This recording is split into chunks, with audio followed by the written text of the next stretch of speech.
양화진에 가면 외국인들의 무덤이 있고 또 그곳에 외국인 선교사들의 무덤이 있습니다. 그곳에 한 곳에 루비 캔드릭이라고 하는 26살의 미국 여성 선교사의 무덤이 있습니다. 루비 캔드릭이라고 하는 여성은 26살의 나이로 미국을 떠나 그 당시에 미지의 땅, 어떻게 표현하면 아직 아무도 사람들이 몰랐던, 그리고 너무나도 살기 힘든 그런 조선으로 와서 선교를 했고, 그런데 온 지 1년도 되지 않아 병들어 이 땅을 떠나 하늘로 갔습니다. 그 묘비에는 이렇게 기록이 되어 있는데, 내게 1000개의 생명이 주어진다면 그 모든 생명을 조선을 위해 바치겠습니다 라고 묘비에 기록이 되어 있습니다. 루비 캔드릭이라고 하는 여선교사가 마지막으로 미국에 있는 부모님께 보냈던 편지가 기록으로 남아 있는데, 그 마지막으로 보낸 편지, 26살의 아가씨가 아무도 모르는 미지의 땅 조선에 와서 어머니, 아버지에게 보내는 편지의 내용은 이렇게 되어 있습니다. 이곳 조선 땅에 오기 전 집들에 심었던 꽃들이 활짝 피어났다는 소식을 들었을 때 하루 종일 집 생각을 했습니다. 이곳은 참 아름다운 곳입니다. 모두들 하나님을 닮은 사람들 같습니다. 선한 마음과 복음에 대한 열정으로 보아 아마 몇십 년이 지나면 이곳은 주님의 사랑이 넘치는 곳이 될 것 같습니다. 저는 복음을 듣기 위해 20km를 맨발로 걸어오는 어린 아이들을 보았을 때 그들 안에 있는 하나님의 사랑 때문에 오히려 위로를 받습니다. 그러나 한편에서는 탄압이 점점 심해지고 있습니다. 그저께는 주님을 영접한 지 일주일도 안 된 서너 명이 끌려가 순교했고, 토마스 선교사와 제임스 선교사도 순교했습니다. 선교본부에서는 철수하라고 지시했지만 대부분의 선교사들은 그들이 전도한 조선인들과 아직도 숨어서 예배를 드리고 있습니다. 그들은 모두가 순교할 작정인가 봅니다. 오늘 밤은 유난히도 고향으로 돌아가고 싶습니다. 외국인을 죽이고 기독교를 증오한다는 소문 때문에 부두에서 저를 끝까지 말리셨던 어머니의 얼굴이 자꾸 제 눈앞에 어른거립니다. 아버지, 어머니, 어쩌면 이 편지가 마지막일 수도 있습니다. 제가 이곳에 오기 전 뒤뜰에 심었던 한 알의 씨앗으로 인해 이제 내년이면 온 동네가 꽃으로 가득하겠죠. 그리고 또 다른 씨앗을 만들어 내겠죠. 저는 이곳에 작은 씨앗이 되기로 결심했습니다. 제가 씨앗이 되어 이 땅에 묻히게 되었을 때 아마 하나님의 시간이 되면 조선 땅에는 많은 꽃들이 피고 그들도 여러 나라에서 씨앗이 될 것입니다. 저는 이 땅에 저의 심장을 묻겠습니다. 바로 이것은 조선에 대한 제 열정이 아니라 하나님의 조선을 향한 열정이라는 것을 알게 되었습니다. 어머니, 아버지 사랑합니다. 문득 26살밖에 되지 않은 20대 중반의 아가씨가 아직도 세상에 알려지지 않은 미지의 땅 조선으로 선교를 간다고 했을 때 편지에도 써있지만 마지막 떠나는 그 순간까지 부두에서 뜯어 말리던 어머니의 모습, 그리고 며칠 전에도 순교당했고 또 나도 순교당할지도 모르는 상황에서 이 땅에서 순교하겠다고 하는 그런 어떻게 보면 어린 여성의 그 마음이 느껴지는 것 같습니다. 사람들은 말할 것입니다. 가서 1년도 되지 않아 병들어 죽었으니 얼마나 허망한가. 차라리 미국에 남아서 살았더라면 더 오래 살았을 것이고 더 많은 일을 했을지 모르는데 라고 말할 수 있습니다. 하지만 지나고 보면 얼마나 오래 살았느냐 그것이 중요하지 않습니다. 얼마나 많은 일을 했느냐 그것도 중요하지 않습니다. 얼마나 하나님의 부르심에 순종했느냐. 그 사람이 얼마나 살았든 얼마나 많은 일을 했는지와 상관없이 하나님이 콕 집어서 원하시는 곳에서 원하시는 일을 하라고 말씀하셨을 때, 그리고 마음이 감동이 느껴졌을 때, 비록 어머니가 부두까지 나와 마지막까지 말렸지만 사실 그 마음이 얼마나 찢어졌겠습니까? 그런데도 그럼에도 끝까지 미지의 땅으로 와서 짧은 인생 충성했던 루비 캔드릭 선교사. 이런 선교사가 있었기에 오늘 우리가 있는 겁니다. 누릴 수 있었던, 그리고 일생을 통해 많은 것을 할 수 있었던 것을 다 내려놓고 오직 하나, 하나님을 위해 나를 바치는 이런 사람들이 씨앗이 되고 그들의 피가 오늘의 우리를 있게 한 것을 알 수 있습니다. 신앙이란 무엇입니까? 믿음으로 산다는 것은 무엇입니까? 나의 정체성을 제대로 드러내는 것입니다. 그런데 모든 이들이, 신앙을 가진 사람들이 다 루비 캔드릭처럼 내 것을 내려놓고 주를 위해 헌신하며 살지는 않습니다. 그 중에 한 사람이 니고데모입니다. 요한복음 3장을 보면 니고데모가 바리새인으로서 예수님을 찾아옵니다. 그리고 말하기를 당신은 하나님으로부터 온 선지자라는 사실을 우리는 알고 믿습니다라고 고백합니다. 그런데 그런 고백을 하는 니고데모가 예수님을 언제 찾아왔냐면 밤중입니다. 아이러니하지 않습니까? 당신은 하나님이 보내신 선지자입니다 라고 고백하면서 그 말을, 그 찾아온 때가 아무도 못 보는, 어느 누구도 눈치채지 않는 밤중에 찾아와 몰래 그런 말을 했다는 것, 그것이 니고데모의 마음, 니고데모의 믿음을 보여주는 것입니다. 성경에는 또 한 사람, 아리마대 사람 요셉에 대해 기록하고 있습니다. 성경은 아리마대 요셉이 부자였고 존경받는 공회원이었는데 그도 예수님의 제자였지만 유대인들을 두려워하여 제자인 것을 숨겼다고 기록하고 있습니다. 부자였습니다.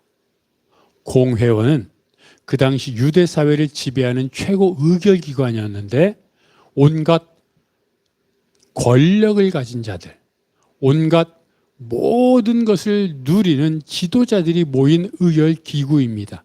그러니 그곳의 공회원이었다는 말은 유대 사회에서 상당한 재력과 권력을 누리고 있었다는 말입니다. 니고데모도 바리새인이었습니다. 바리새인은 종교 지도자였지만 그 당시 유대 사회는 종교와 정치가 결합되어 있었기 때문에 율법을 가르치고 그리고 연구하고 그리고 전수하는 바리새인은 유대 사회에 존경받는 지도자였습니다. 존경받는 바리새인이었던 니고데모, 존경받는 공회원이었던 아리마대 요셉, 그들은 하나같이 예수님이 하나님으로부터 온 선지자라는 것을 알았고 믿었고 그리고 예수님의 제자였습니다. 그러나 그들의 공통점은 믿지만 믿는다고 말하지 못하는 신앙이었습니다. 왜일까요? 두려웠기 때문입니다. 예수님을 믿는다고 고백하는 순간 유대 사회에서 출교당할 것을 걱정했습니다. 출교란 유대 사회에서 투명 인간 취급받는 겁니다. 완전히 내쫓기는 겁니다.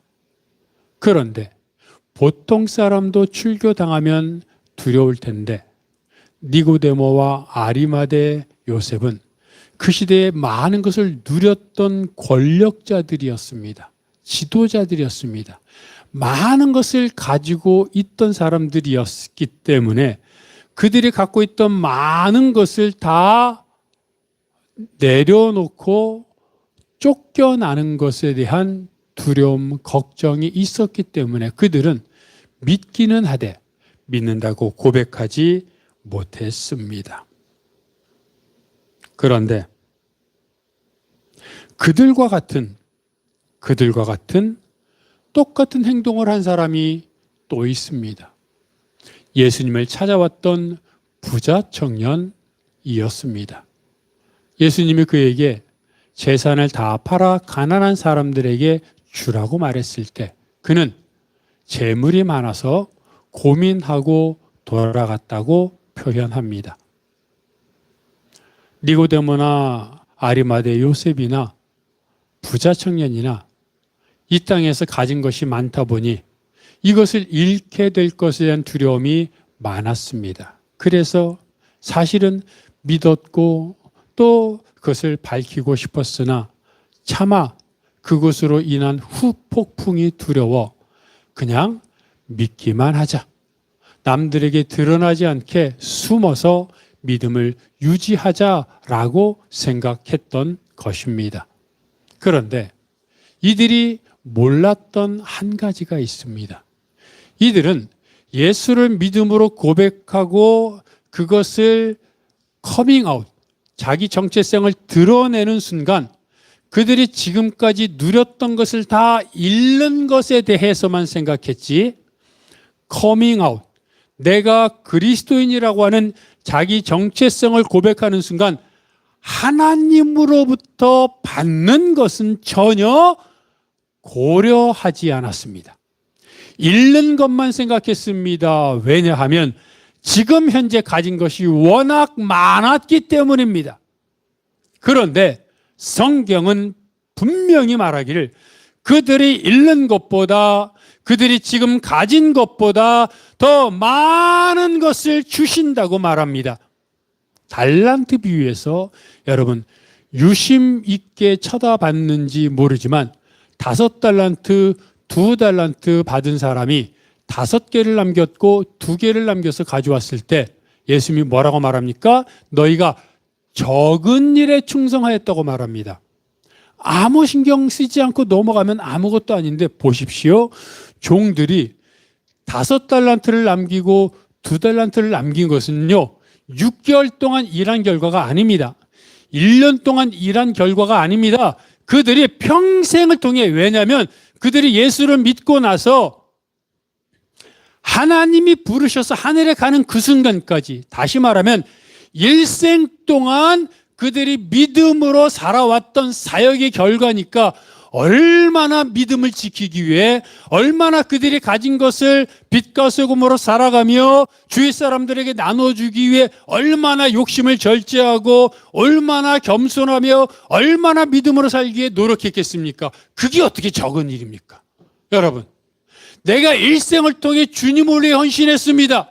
그리고 돈을 벌면 많은 사람들은 그 돈을 갖고 저축하고 노후를 대비해 쌓아놓는데 5달란트, 2달란트 받는 사람은, 갖고 온 사람은 자기가 돈을 벌면 그것을 또 많은 부분들을 나눠주고 섬기고, 나는 가난하게 살고 다른 사람은 부유하게 해주는 그런 믿음의 삶을 살았던 사람들입니다. 그렇게 사는 게 얼마나 어렵습니까? 그렇지 않습니까? 일생을 통해 그리스도인으로 사는 건 정말 어려운 겁니다. 그런데 여러분, 주인이 그들이 갖고 온 그 5달러와 2달란트를 보면서 이렇게 말하지 않습니까? 너희들이 적은 일에 충성하였으니. 저는 늘 이 부분을 들을 때마다 왜 적은 일이라 그럴까? 이들이 평생을 통해 믿음을 쌓았으니 정말 엄청나게 큰 일을 했구나. 너희가 많은 일에 충성했다라고 말해도 위로가 될까 말까 한데 왜 적은 일에 충성하였다고 할까라고 늘 생각하곤 합니다. 그런데 주인이 예수님이 비유에 말씀하신 것은 포인트는 그 다음에 있습니다. 왜요? 너희가 적은 일에 충성하였으니 주인의 즐거움에 참여할지어다. 주인의 많은 즐거움에, 주인이 주는 큰 즐거움에 참여할지어다 말하고 있는 겁니다. 왜 적은 충성이라고 말합니까? 적은 일이라고 말합니까? 실제로 그들이 행한 일이 적어서가 아닙니다. 큰 겁니다. 헌신했습니다. 알고 있습니다. 주님도 수고했다고 칭찬합니다. 그런데 객관적으로 보니까 우리가 일생 동안 수고하며 애쓰며 주를 위해 살았던 인생, 정말 힘들고 어려웠고 큰일이었지만 받을 주인의 즐거운 잔치와 하늘 보화에 비했더니 초라하더라는 겁니다. 열심히 노력했지만 하나님은 그것보다 훨씬 더 많은 것으로 갚아주기에 사람들이 볼 때 처음에는 내가 이렇게 많이 헌신했는데 라고 생각하지만 받은 복을 보니까 아이고 주님, 내가 이것밖에 안 했는데 이렇게 많이 나에게 주십니까? 라고 고백하게 된다는 겁니다. 다윗이 하나님께 기도하지 않습니까? 여러분, 뭐라고 기도합니까? 하나님, 내가 한 게 뭐가 있다고 이렇게 복을 주십니까? 그런데 다윗이 일생 동안 얼마나 젊었을 때 사울에게 핍박받으며 도망 다녔습니까? 10년 이상의 세월 동안 다윗과 부모님도 도망 다니며 죽을 위기를 여러 번 겪지 않았습니까? 그러니까 정말로 다윗은 그 험난한 어려움 속에서 주님을 지키고 신앙을 지키느라고 고생 많이 했습니다. 그런데 그렇게 신앙을 지키고 고생을 많이 한 다윗이 이렇게 기도하잖아요. 내가 뭘 했다고 이렇게 복을 주십니까? 봤더니 베들레헴이라고 하는 시골의 목자였던 다윗을 이스라엘의 왕으로 세웠어요. 그리고 성경은 다윗이 어디로 가든지 하나님이 이기게 하셨어요. 그것뿐입니까? 다윗의 자손들이 대를 이어 왕이 되게 하셨어요. 다시 말합니다. 다윗이 헌신하고 충성한 것이 작았다고 말하는 게 아닙니다. 하지만 그것이 크고 힘들었지만 그럼에도 다윗의 헌신과 충성에 비해 하나님이 주신 것은 그 헌신과 충성보다 훨씬 많은 것이기에 그래서 다윗은 내가 뭘 했다고 나와 우리 집안에 이렇게 큰 복을 주십니까? 라고 기도하더라는 겁니다. 하나님은 이렇게 갚으시는 분입니다.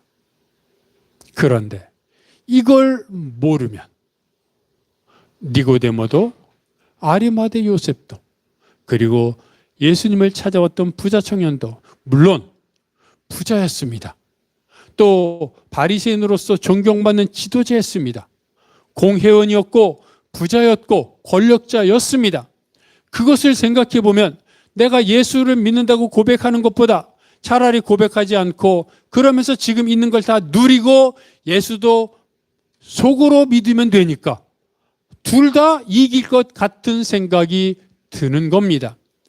근데 이것은 그들이 하나님으로부터 받을 은혜를 모르기 때문에 취했던 눈앞의 이익만 고려한 얕은 생각이었던 겁니다. 예수님은 부자 청년에게 뭐라고 말했습니까? 재물을 팔아 가난한 사람들에게 다 주라. 그리하면 너가 재물을 팔아 가난한 사람들에게 다 나눠주면 하늘로부터 보화가 너에게 있으리니. 뭐예요? 하늘 보화. 하늘 보화. 하늘 보화가 뭡니까? 가장 중요한 것은 영생입니다. 영원히 하나님과 생명을 누리는 겁니다. 그런데 하늘 보화, 보물이 뭡니까? 크고 놀라운 것입니다. 귀한 것입니다. 형통한 것입니다. 행복한 것입니다. 그것이 꼭 물질로만 오는 것이 아님을 우리가 알지 않습니까? 그 많은 것을 우리가 하늘로부터 보화를 누리게 되는데 하늘 보화가 얼마나 큰지 우리가 알지 않습니까? 여러분, 가뭄 때 특히 이번에 강릉에 비가 오지 않아 얼마나 강릉이 절수하면서 사람들이 힘들어했습니까? 무슨 저수율이 떨어졌다 하면서 그리고 시간마다 단수하고 그래서 난리가 나지 않았습니까? 또 무슨 저수지에서 무슨 강에서 물을 끌어온다 하면서 소방차 물을 아르는 차들이 왔다 갔다 하지 않습니까? 그렇게 열심히 했는데도 절수가 해결되지 않았고 겨우 근근히 물을 우리가 얻을 수 있었습니다. 특히 강릉 사람들. 그런데 어떻게 됐습니까? 비가 한번 오니까 우리가 경험하지 않았습니까? 비가 오고 나니까 저수율이 찼고 그리고 단수했던 것을 중지하지 않았습니까? 하늘이 이겁니다. 사람이 아무리 많은 것을 얻고 누리고 그리고 모으고 집착하고 쌓고 욕심 부려도 물 얻으려고 살수차 차 몇 대 아무리 많이 왔다 갔다 해도 용량이 제한되어 있습니다. 그런데 하늘에서 한번 수도꼭지 딱 틀어버리면 완전히 물바다가 되어버리는 겁니다. 이게 하늘 보화의 특징입니다. 하늘 보화는 우리가 깊이와 넓이와 크기를 측량할 수가 없습니다. 그래서 그것을 경험했던 다윗이 아까 말했던 것처럼 하나님, 내가 뭘 했다고 이렇게 큰 복을 주십니까? 이것은 하나님의 은혜를 경험한 사람만이 고백할 수 있는 신앙 고백입니다. 이것을 몰랐으니 니고데모와 아리마대 요셉과 부자 청년과 또 오늘을 사는 사람들 중에도 내가 예수 믿는다는 것을 사람들에게 알리는 그것이 무슨 내가 예수 믿는다고 말하는 것을 의미하는 것이 아니라 예수 믿는 사람으로 살아가는 것을 말합니다. 하나님이 믿는 사람들에게 요구하는 것이 무엇입니까? 하나님을 사랑하고 이웃을 사랑하는 겁니다. 근데 그렇게 살아가면 우리가 아는 것처럼 이 자본주의로 점철되어 있는 이 세상에서 뒤처지고 그리고 루저가 되고 그리고 망한다고 늘 생각합니다. 그게 사람들의 이성입니다. 하지만 하나님은 그렇게 말하지 않습니다. 하나님은 이렇게 말합니다. 해보고 말해. 그렇지 않습니까? 하나님 말씀대로 해보지도 않고 미리 짐작해서 니고데모가 그런 것 아닙니까? 아리마대 요셉이 그런 것 아닙니까? 부자 청년이 그런 것 아닙니까? 예수님 말씀대로 재물을 다 나눠줬으면 하늘보가 내렸을 텐데 다 나눠보지도 않고 나눠주면 나는 거지가 될 것이고 거지가 되면 내가 누렸던 부자로서의 특권을 다 못 누리게 될 것이고 그러면 나는 아이고 스트레스 받아 죽겠는데 라고 미리 지레 짐작하고 안 한 것 아닙니까? 해봤는데 하나님의 말씀대로 했는데 안 되었을 때 하나님을 원망해야지 하나님 말씀대로 하지도 않고 하나님 말씀대로 하면 안 될 거라고 세상의 가치관과 세상의 경험으로 믿음을 재단하니 하나님의 영광보다 사람의 영광을 더 중요하게 생각하는 사람들의 특징인 겁니다. 세계 최대 부자였던 록펠러라고 하는 사람이 있습니다. 우리가 록펠러에 대해 잘 알고 있지 않습니까? 근데 이 록펠러는 얼마나 탐욕스러운 사람이었는지 늘 몇 번 말씀드렸지만 지금 최고의 부자가 물론 빌 게이츠가 아닙니다. 그런데 그냥 빌 게이츠가 최고 부자 중에 한 명이니까. 근데 이 록펠러는 현재 자산 가치로 따질 때 빌 게이츠의 약 3배 정도의 자산을 가졌다고 합니다. 그러니 그냥 부자죠. 근데 그 당시에 이런 부자가 되기 위해 편법, 불법, 탄압 모든 걸 다 했다고 합니다. 돈이 최고였죠. 그래서 사람들은 록펠러의 돈을 더러운 돈이다 라고 말했습니다. 이 록펠러가 얼마나 부자였는지 한 신문기자가 이렇게 말했죠. 당신은 가장 큰 부자인데 현재 있는 것으로 만족합니까? 록펠러가 말합니다. 천만의 말씀입니다. 묻습니다. 그러면 얼마나 더 가져야 만족하겠습니까? 이때 록펠러가 이렇게 대답하죠. 조금만 더. 아니, 빌 게이츠의 3배 자산 가치를 가지고 있는 록펠러가 조금만 더 가지면 부자가 된다는데 그 조금만이 한 1,000만 원이겠습니까? 조금만 더가 몇백 상상도 안 되는데 몇백 조를 가지고 있을 사람이 조금만 더 가지면 행복하겠다고 말하는데 그 재산의 10배를 더 가진들 또 만족하겠습니까? 또 죽는 그 순간까지 조금만 더 하겠죠. 이게 물질의 특징이라는 겁니다. 물질은 편리합니다. 있으면 잘 쓰면 유용합니다. 그런데 그것을 쓰는 사람의 마음이 문제입니다.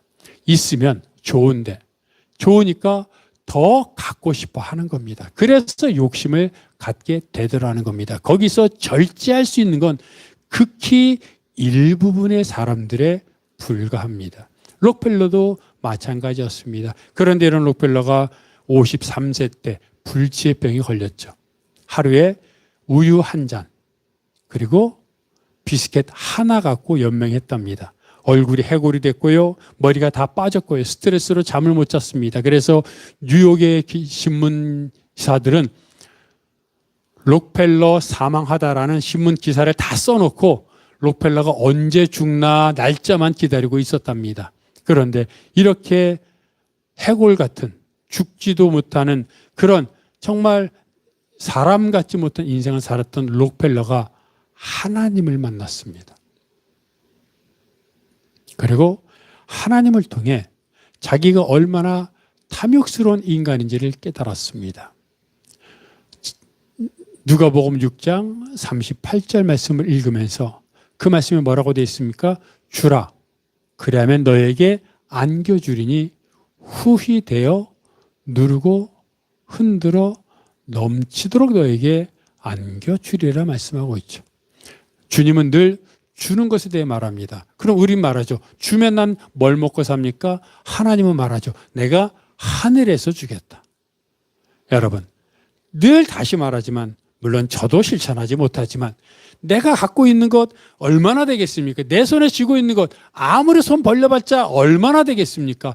이것이 아깝다고 안 쓰는 거 모으고 더 안 뺏기려고 하는데 하나님은 내가 움켜쥐고 있는 걸 내려놓으면 하늘에서 내가 잠기도록 풍성하게 주겠다고 하는데 한번 내가 줄 테니 놔봐라.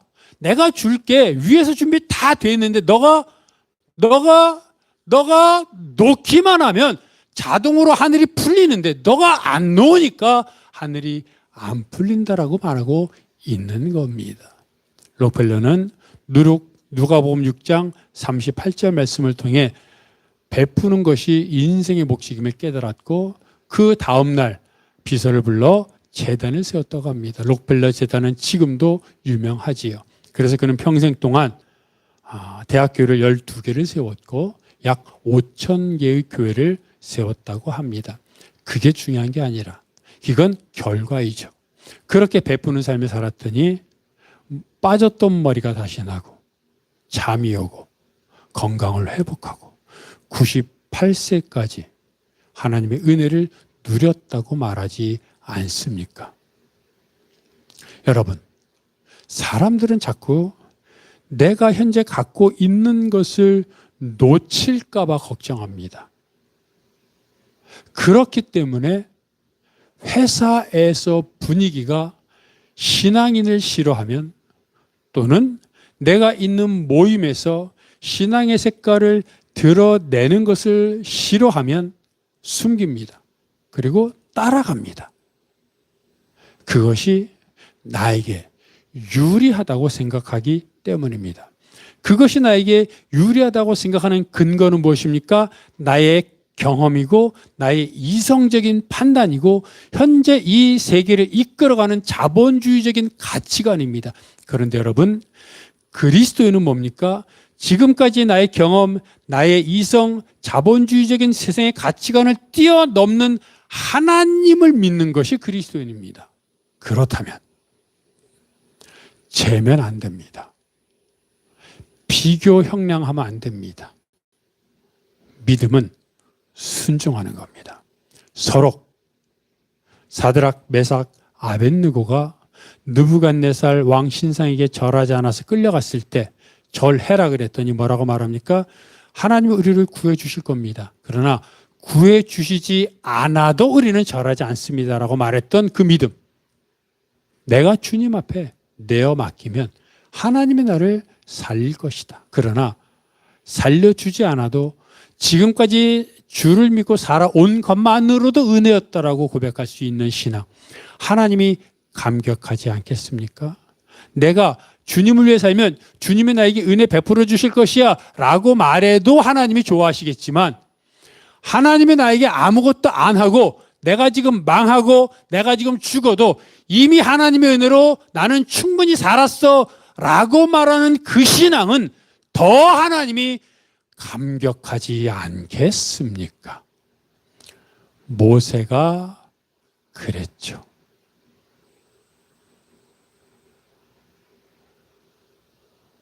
모세가 40살까지 애굽의 왕자로 살았습니다.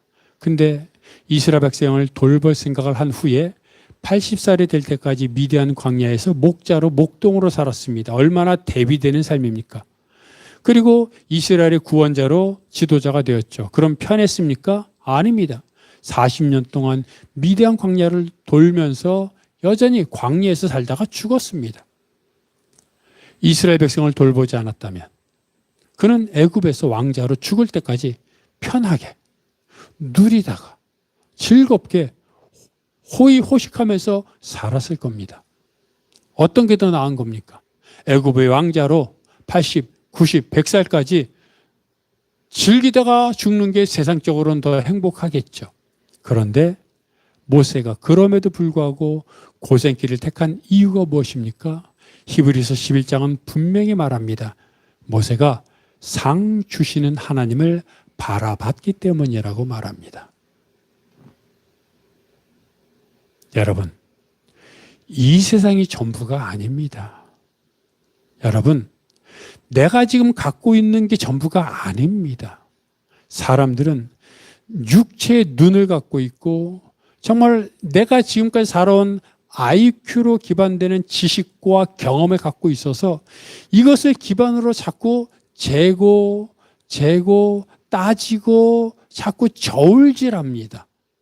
이것을 놓으면, 내가 믿음으로 행동하면, 내가 예수 믿는다는 게 드러나면 자꾸 나도 모르게 습관적으로 판단합니다. 왜요? 그런 하나님의 은혜를 경험해 보지 못했기 때문입니다. 여러분, 우리 중에 하나님의 은혜를 경험해 본 사람들은 알지 않습니까? 하나님의 은혜를 경험해 보면 세상 것이 무의미합니다. 하나님이 하시는데, 하나님이 채워주시는데, 하나님이 넘치도록 주실 것인데, 그것을 지금 당장 내가 모른다고, 못 봤다고 하나님을 무시하고 내가 원하는 대로 산다면 그것이야말로 불신앙이고, 그것이야말로 하나님을 슬프게 하는 것 아니겠습니까? 저는 사실 궁금합니다. 니고데모도, 그리고 아리마대 요셉도, 예수님을 찾아왔던 부자 청년도 절반뿐인 신앙이었습니다. 그런데 그들이 예수님이 부활하신 후에 초대교회가 생기고 사도들을 통해 복음이 전파되었을 때 니고데모, 아리마대 요셉, 그 떠났던 부자 청년이 예수님을 믿었을까? 아니면 끝까지 숨기면서 살았을까? 사실 궁금합니다. 나 같으면 어떻게 할까요? 나 같으면 어떻게 할까요? 내가 지금 갖고 있는, 누리고 있는 사람의 영광, 세상의 영광이 전부가 아니고, 하나님은 이것을 뒤바꾸고 뒤흔들고, 그리고 이것보다 넘치고 큰 것을 주신다는 사실을 기억하고 언제나 믿음을 고백하고, 나는 그리스도인입니다. 나는 신앙인입니다. 나는 그리스도의 향기입니다. 라고 하는 자기 정체성을 고백하며 하나님 앞에 나아가 믿음으로 살아가는, 그래서 하나님을 누리고 하나님을 경험하고 하나님으로 인해 매일매일 행복한 믿음의 삶을 사는 여러분들 되시기를 주님의 이름으로 축복합니다. 이 시간 말씀을 기억하면서 다 함께 일어나셔서 주 보혈 날 정결케 하고 찬양합니다.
예수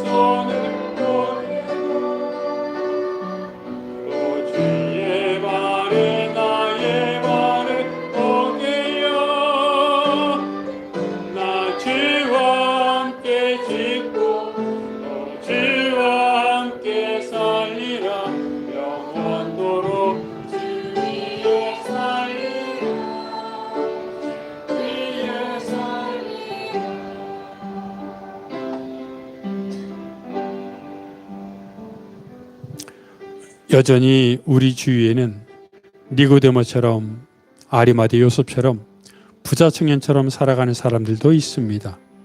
하지만 변화되었던 록펠러처럼, 그리고 상 주시는 하나님을 바라본 모세처럼 살아가는 사람도 있습니다. 나는 누구입니까? 나는 어떤 사람입니까? 나는 매사에 신앙으로 행동합니까? 이것저것 재고 비교하고 그리고 나의 유익을 위해 살아갑니까? 하나님은 우리를 보며 안타까워 말씀하십니다. 하나님의 나라와 의를 구해라. 얘들아, 그러면 내가 모든 것을 더하여 주겠다. 후히되어 누르고 흔들어 넘치도록 채워주겠다 말씀하십니다. 섬기고 베풀고 나누며 하나님의 영광을 위해 살겠다고 결단하며 주여 주를 위해 살게 하소서 결단하며 함께 통성으로 기도하겠습니다. 아버지 하나님, 오늘도 하나님 앞에 나아갑니다. 많은 사람들이 현재 가지고 있는 것을 놓치지 않으려고 사람들의 눈치를 보며 사람들의 시선에서 벗어나려고 애쓰지만 그것이야말로 불신앙이며 불순종이며 그렇게 사는 것이 하나님을 슬프게 하는 것임을 깨닫고 오직 순종함으로 루비 캔드릭처럼 하나님이 마음을 주시면 감동을 주시면 주를 위해 믿음의 삶을 살아가겠다고 결단하는 성도들 되게 하여 주시옵소서. 주님, 오늘도 믿음으로 결단하게 하시고 오늘도 내가 가진 것이 아니라 하늘 보화가 얼마나 큰지 경험하며 그 믿음 앞에 서게 하여 주시옵소서. 주님, 오늘도 주님 앞에 나왔습니다. 나의 얕은 믿음, 나의 속 좁은 생각, 나의 감정, 나의 이성을 내려놓고 믿음으로 말씀을 중심으로 순종하는 신앙 되게 하여 주시옵소서. 오늘도 우리를 이끌어 주시옵소서.